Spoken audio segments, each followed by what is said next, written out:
Hi, boys and girls. It's time for another story. Our story today is called He Gave It All. Well, our story takes place in China. And in China, one of the favorite foods in China is rice. Matter of fact, about, I don't know, 75 to 90% of the food that's eaten in China is rice. And the people there, a lot of them still do the old-fashioned ways of growing rice. Now, our story takes place by the ocean. One part of China sits by the ocean, and then the hills go up behind it until they get to be like mountains. Well, the people there raise rice. And because that area, there's no flat ground to plant on, they go up the side hills and they flatten out long areas to make a field. Then they scoop out some of the dirt and they use that dirt to make almost like a railing all the way around what's going to be their rice field. Then they go gather some bamboo. Bamboo's kind of like pipe. It's round and it's open. Well, they take the bamboo and they hook it together in long, long pieces, and they put the one end up the mountain where there is a spring, and the water runs down through the bamboo into these fields.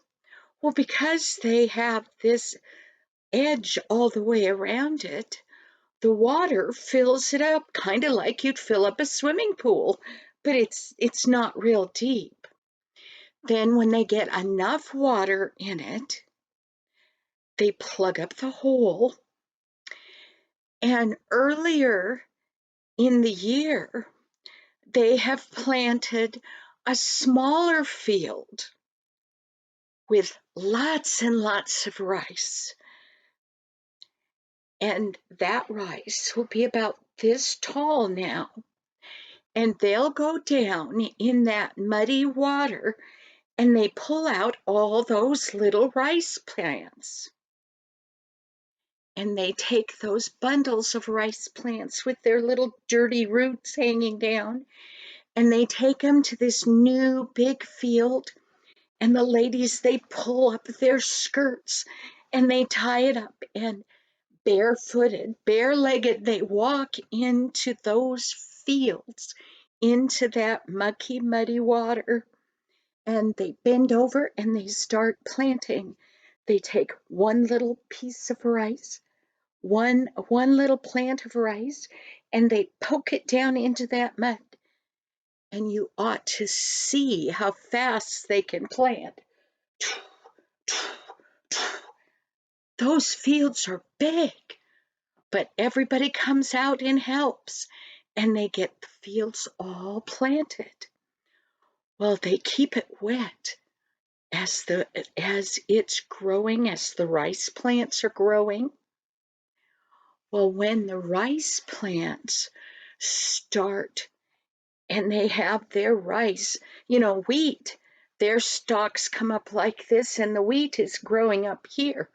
But rice plants, the stalk grows up and the wheat hangs over like this. Well, when they start to turn a golden brown, kind of like our wheat fields here do, then they stop the water. And they let out if there's a lot. And then they let it continue to dry out till it's ripe and ready. Then Once again, the ladies go into the field, but now it's not wet or muddy anymore. And they take their long knives, they get a hold of the top of the rice plant and they chop it off. They put it in a pile. They chop the next plant off and put it in a pile. And they do that through the whole field until they have great big piles of rice plants that they've cut out of that field. You know, it takes 3 months for rice to grow from the time they plant the little plants till the time they can cut it. Well, that's a lot of work. But that's not the end of it because they don't have machinery like we do. Most of the people don't. And so the next thing they do is they take those plants and they make a big circle around a flat area of ground where there's no plants growing. And they pick up a big chunk of that plant that they've cut off and they beat it on the ground. And they beat it on the ground, and they beat it on the ground.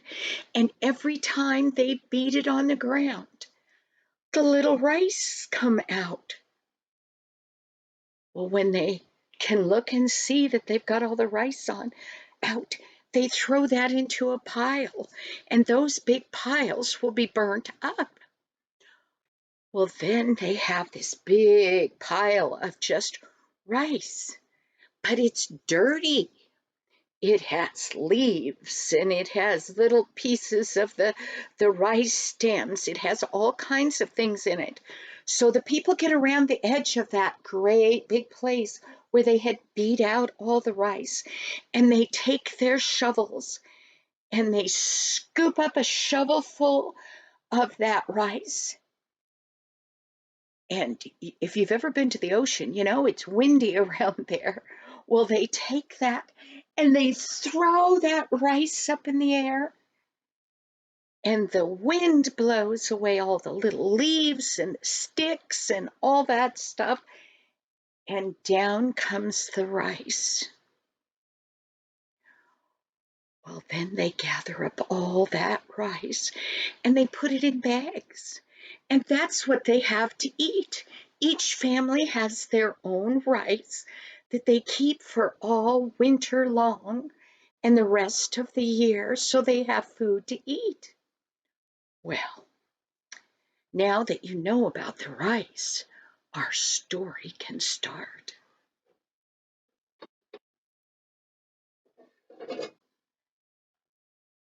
Mr. Chin was a very nice Chinese man, and he had a very nice wife, Mrs. Chin. And you know how I told you that the hills went up to mountains from the beach up above the ocean? Well, Mr. Chin and Mrs. Chin's farm was clear up on the top of all those hills. Well, Mr. Chin, for reasons unknown to him, his rice had grown faster than his neighbor's rice, and all the people down the hillside, working their way down toward the beach, their rice wasn't harvested yet. But Mr. Chin, he had all of his rice all cut off, and the plants were all in a big pile. He hadn't beat them out yet or let the wind carry away all the leaves and things, but they were all in piles, so they were all harvested and ready for him to take care of. Well, he was so glad for that, and he had gone out and he had looked at his rice that morning, and he felt of it. All the farmers know that grain has to be dry enough before you could beat it out of the plant or in our country till they went out with the combines and they harvested it. Well, he didn't have a combine, but it wasn't quite ready for him to beat it out yet. It was such a beautiful day, and he was so thankful for the crop he had. He was sure that he had enough rice to last for his family all the rest of the year. Well, he he looked around. He went from rice pile to rice pile, looking at all his rice. He was so glad that he had it out of the field, and it was all there in huge piles. I'm not talking, those piles were big, like huge haystacks. Well, Mr. Chin, in the mornings, he'd oftentimes go and stand at the edge of his field, and he'd look out over the ocean. Oh, the ocean was so beautiful, and it was so nice to have it so close. Well, when he was looking, all of a sudden, Mr. Chin saw something that shouldn't be happening.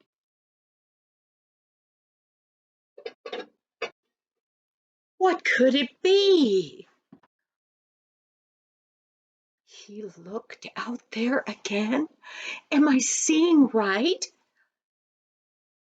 And then he knew what he was seeing. The waves had been coming. They'd go out to the ocean, then they would come whooshing back in. They would go out and they would come whooshing back in up the beach. But as he stood there watching, the waves came out and then they made their way back into the ocean, but they didn't come back. They went further and further and further out into the ocean. Mr. Chin knew what that was. When there was a major earthquake under the ocean floor, the waves would get sucked back into the ocean, and all that water would go whooshing back in to fill where there had been probably a crack that had opened when the earthquake came under that. But Mr. Chin knew what was going to happen next. He thought, a tsunami's coming. Now, when all that water went washing back, it made lots and lots more water than was generally there. And he knew that all that water would come whooshing and it would go way up the hills, and everything in its path it would wash down and pull back into the ocean. Then another huge wave would come and it would wash down again. But that hadn't happened yet. But he saw the waves way out there, and he thought, how can I tell my neighbors, my friends? They're all going to be taken away by the tsunami. What can I do? He looked around. There had to be something he could do. He couldn't yell to them because he was too far away. They wouldn't be able to hear. But he knew he needed to act then if he was going to save his friends. He looked around. What did he have? And then he saw those huge stacks of dried rice plants. He didn't think again. He didn't stop to think about not having any rice for the winter. He ran in his house and he grabbed a book of matches and he came out and he lit a match, and he went from pile to pile of all that rice. And because it was pretty dry, it just went poof into big, big fire.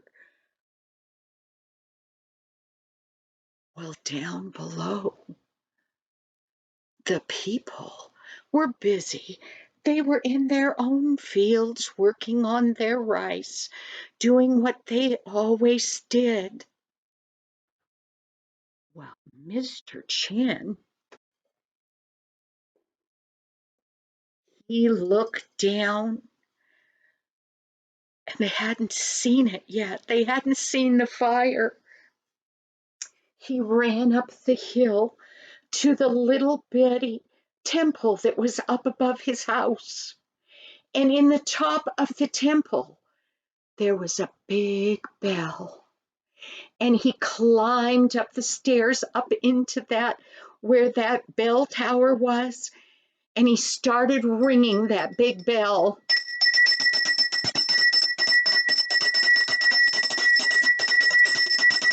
And the noise, it went down over that valley down to the coast.